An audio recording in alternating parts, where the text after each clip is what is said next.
Thank you, thank you. Before we start this fish video, and as you've seen, we are spicing it up by doing it in a different location, even though we did this last week. Yeah, we did actually do it last week. Twice, I think.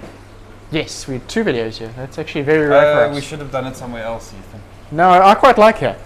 The reason why I like here now, because of that video with this light, the Chiros Universal light, what a difference it's made to that tank is incredible. Yeah. But some of Ethan's handiwork here. So yeah, I got a Paluda 60 as a birthday gift. I won't mention here, but yeah, I got a Paluda 60 as a birthday. Heard this person that gave you the birthday gift is quite good at aquascaping. Yes, he's very, very, very good aquascaper. Very good. Yeah. Very good. Anyway, yeah, I escaped up my Paluda 60. I don't have anywhere at home to put it, so well, I brought it to the shop. I'm not going to complain about that. How awesome to have that in the store. This is a very cool system. What's amazing with these systems, guys, you get the mist maker. Well, you get mist makers. Yeah, it comes with it. And it's like a waterfall consistently flowing down. It's beautiful. Then it's also got a fan on the side. Yep. Which I traditionally like the more open ones, the tetras. But when this fan comes on, it clears the glass of the humidity. So it's really an awesome I system. think it's very cool. That's coffee folia in there. It is coffee folia. My favorite Anubis coffee folia. Put it there on purpose. Yeah, okay. Shall we get to the fish? This is a box from Ho Chi Minh City, Vietnam. Let's see. Very cool. Should Okay. only be 4 bags. They're big bags. Big bags. No, there's more than 4 because there's a special thing in it. There's something special. So it's a 5-bag box. 5-bag box. So, people have been asking for these. Is there anything in there? All the way at the bottom. Oh, there they are. Oh, there. Yes, there's a kilo. So these are Panda cories. Panda cories. We haven't had for a while. Yeah, top up on this is a standard for us. Bread and butter. Bread and butter fish. Fantastic, and they ship well because cories don't always ship well. Cories aren't the best at shipping. It's nice to see the water's clear. They put some botanicals in there. Yeah. Lovely. I wonder why they put that like bag in there. They normally do that with more aggressive fish, but we know they are not. No. Ooh, this one's... Let's see this. We have got... Oh yeah, please with cories, keep them in schools. It's a proper schooling fish. The more of one species you get, the better they are, the more attractive and more they come out. What do you got there? Okay, now this is something that I don't normally import. We get our Cardinal tetras. These are Cardinal tetras. We get them bred locally. But our local breeder, when we had all those rains, got flooded. So there's no Cardinals. Unfortunately, I had to do imports of Cardinals. But Vietnam's known for high quality Cardinals. They already in here look to be a good size. I don't see any issues. I don't see any issues. They can color up a bit, but so Cardinal tetras for me is like the traditional, sort of why you'd get into the hobby is when you see Cardinal tetras, how vibrant they are. I think my first fish might have been Cardinals, to be honest with you. If I think of my very first fish, my first fish tank was given to us, I think I was 5 or 6, maybe a bit older. Sure. Blue Boyu, all in one. Knew nothing about fish. Multi-colored gravel. Yes. And we took everything out once a month and washed it, and then everything died. Can't do that now. Then everything will die. Yeah. So just remember with Cardinals, they prefer higher water temperatures.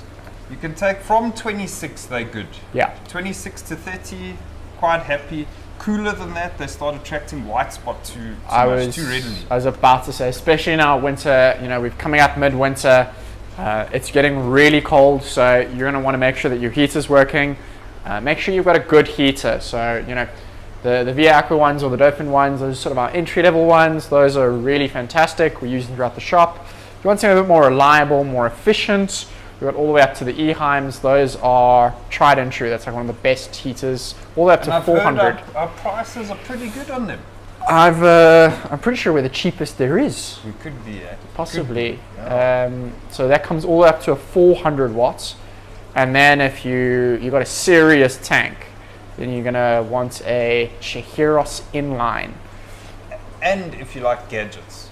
True. If you like apps, if you like it all on one system. You want to see graphs and things. That's all the way up to 1,000 watts. I'm just looking at the new or the next bag here. Yeah, I want to save that bag. And yeah, I was about to say, yeah, I shouldn't have done the Cardinals because I want to do that bag, but we'll leave this bag. I took it, specifically put it aside. Leave this bag to last.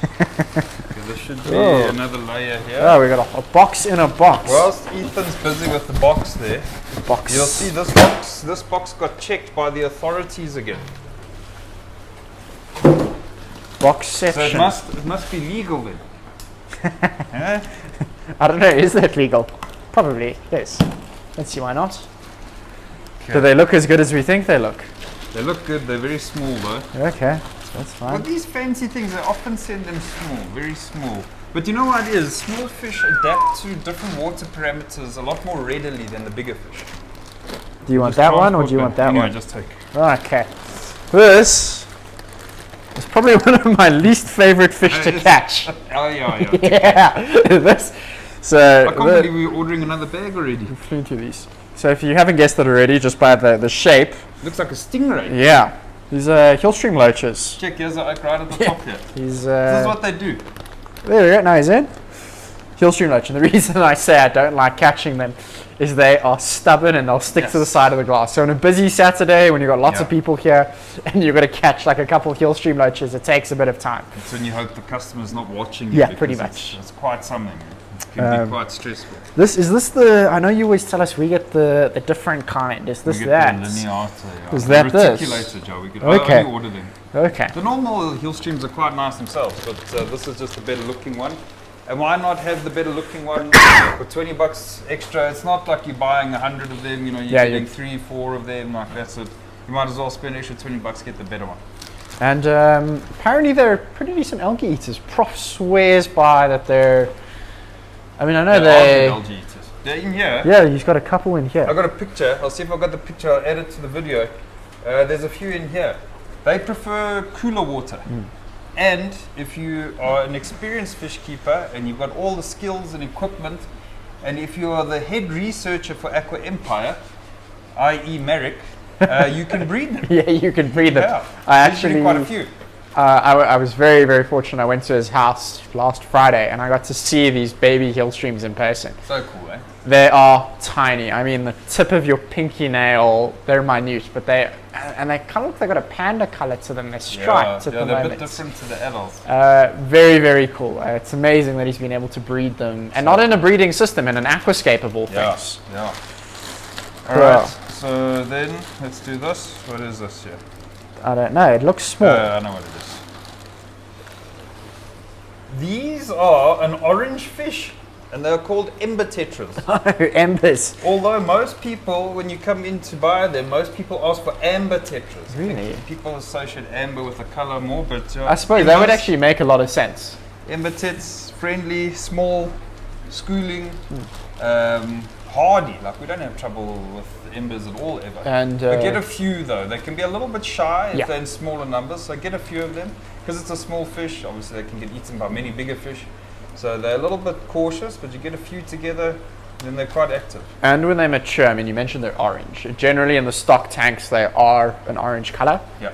But if you give them a bit of time, they've matured, they kind of double in size, not so in length, but they'll get much bigger. And you fed them some Vibrobites from Macari or some Tetra Color Pro, you know, color enhancing food. And you've got a Chihiros. They'll go red, bright red. Mine, very red. In my competition tank are luminous red. So I want to say this. Since here, talk of the devil. Look at that. Yeah. The Hillstream loach. Since doing this video, I mean, we do a lot of these videos for you guys to see what we've got and make suggestions on what you should or shouldn't buy. Since we did this video, Prof liked it so much. He came in today. We'll add his picture here. He came in today and bought another Universal. And this time a 1.5, the biggest they make. The biggest one they make. Which tank's that for again? It's Rio 450. Rio 450. I think that's the one at Wits. So that's the one at Wits, yeah. He's got two Rio 450s. That's a huge tank. He's got a 125, a 180, 350 I think is the one. It's a 350, yes. Then the 450. Yes, he's got a 450 at home, yes. And then the 450 at Wits. Quite interesting. Very cool. I wonder if he knows about all those tags. All right, last bag. I think this is possibly my favorite pleco. So this is something I've never seen. What did you call this? Leopard frog. Leopard frog pleco. Leopard Is that its frog, actual? Leopard frog pleco. Then if you Google them, you'll check they look almost like a poison dart frog. You know, sort of like yellow with that kind of patterning, that camouflage sort of patterning. These are small. I must tell you, these are small. We'll have to grow them a bit, but their bellies are fat. Check. So they should be healthy. We shouldn't have issues here. I don't see it. When Richard says they're small, they're the tip of my pinky finger. Pinky tip. Yeah. These are, but so they're the same as like your Lenkas, your L333s, all those like ornamental type plecos. They're a miniature pleco. They eat a variety of foods, not just algae. They eat meaty foods as well. Bit of wood. Do have wood in the tank. Do have higher water temperature. They like that as well. That's about that. Pretty cool. Do you know how big they get? I think it's also about 10 centimeters. Yeah. Okay, very cool. Lovely. Yeah. Well, not a bad box. Not a bad box. Probably happiest, which is strange for you guys. I'm happiest to see the Cardinals. For me, it's the Ember tetras. Under pressure, man. Yeah. Why don't you have Cardinals? What's wrong with you? That bread and butter fish has been actually panda cories way more than anything. I've been having issues. People asking me for pandas. Yeah. All a nice combo. If you consider you could have all of these together. Oh, you could do all of those. All of this in one tank. Yeah. All right, see you then. Thank you very much. See you in the next unboxing.